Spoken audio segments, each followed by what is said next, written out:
Cette année, les marques automobiles accélèrent l'électrification de leur gamme. Renault ne fait pas exception en convertissant 3 de ses modèles phares à l'hybride. Donc l'hybride non rechargeable pour la Clio, l'hybride rechargeable pour Mégane Estate, la version break de la Mégane, et pour son SUV, le Captur. On commence tout de suite par découvrir l'hybride non rechargeable au volant de la Clio.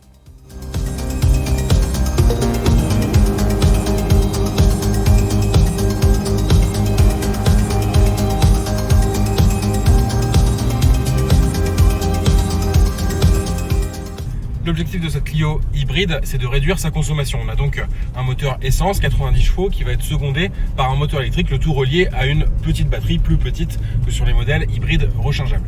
Ici, pas question de recharger, Renault parle aussi de modèles auto-rechargeables, un peu comme chez Toyota. Donc finalement, c'est en roulant que la voiture va recharger la batterie dans les phases où finalement le moteur électrique n'est plus très utile. Donc ça permet de récupérer de l'énergie électrique.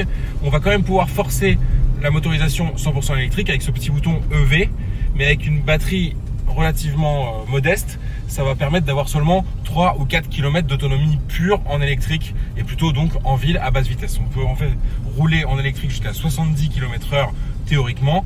La principale différence avec la Clio thermique classique, c'est donc au niveau du tableau de bord avec donc des jauges qui vont m'indiquer quand la batterie se recharge et également un indicateur de son niveau donc en pourcentage qui va me permettre de me rendre compte à peu près si j'ai assez d'énergie électrique disponible pour avoir de l'hybridation ou voire de la conduite 100% électrique, même si elle reste assez limitée sur cette configuration.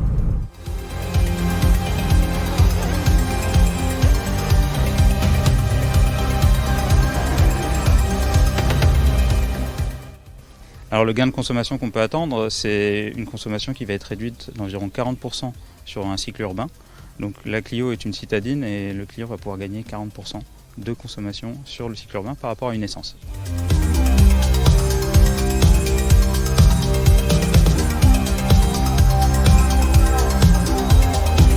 Nous voici à bord de ce Captur hybride rechargeable. Donc comme son nom l'indique, la principale différence avec la Clio qu'on a testée juste avant, c'est qu'elle est rechargeable. Donc elle dispose d'une batterie plus importante que sur la Clio. Renault annonce 65 km d'autonomie 100% électrique, donc c'est bien plus que sur la technologie hybride non rechargeable. Donc on peut forcer ce mode 100% électrique en appuyant sur le bouton EV. Donc là voilà, on va passer en motorisation uniquement électrique, donc du zéro émission.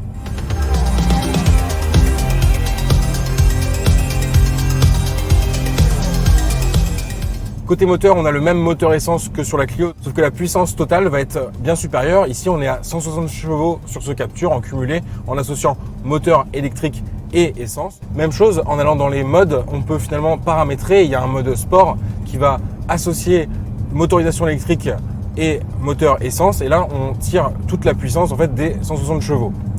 Le mode pur correspond à ce mode 100% électrique. Et le mode MySense va finalement optimiser l'arbitrage entre motorisation électrique et motorisation essence pour optimiser la consommation. Il y a aussi ce bouton qui est très important, qui est le eSave, qui va me permettre en fait de demander à la voiture d'anticiper l'arrivée dans une zone où je souhaiterais rouler en électrique. Donc là, je l'ai mis sur off, ce qui veut dire qu'il va puiser finalement sur la batterie sans limitation. Si je le mets sur on, en fait, il va conserver au minimum 40% de la batterie pour, une fois arrivé en ville, disposer d'une vingtaine de kilomètres en autonomie 100% électrique pour pouvoir finir son parcours en mode zéro émission.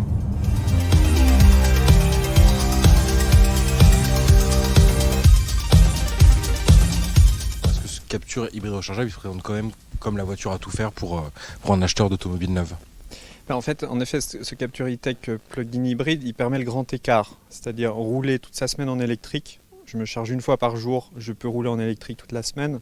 Le week-end, je pars en mode hybride et on a souvent l'impression qu'un véhicule hybride rechargeable perd toutes ses capacités lorsqu'on a déchargé sa batterie au maximum. Ce n'est pas le cas. On a un fonctionnement qui devient un véhicule hybride auto-rechargeable, donc qui continue à se recharger quand on décélère et qu'on freine.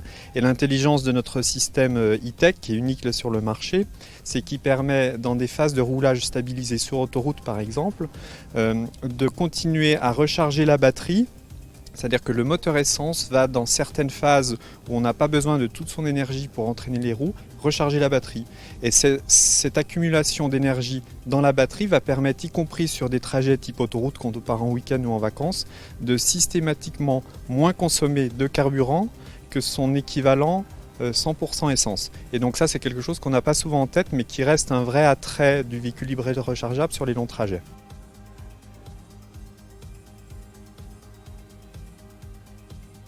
Reste la question du prix. Sur la Clio, il faut compter sur un tarif de départ de 22 600 €.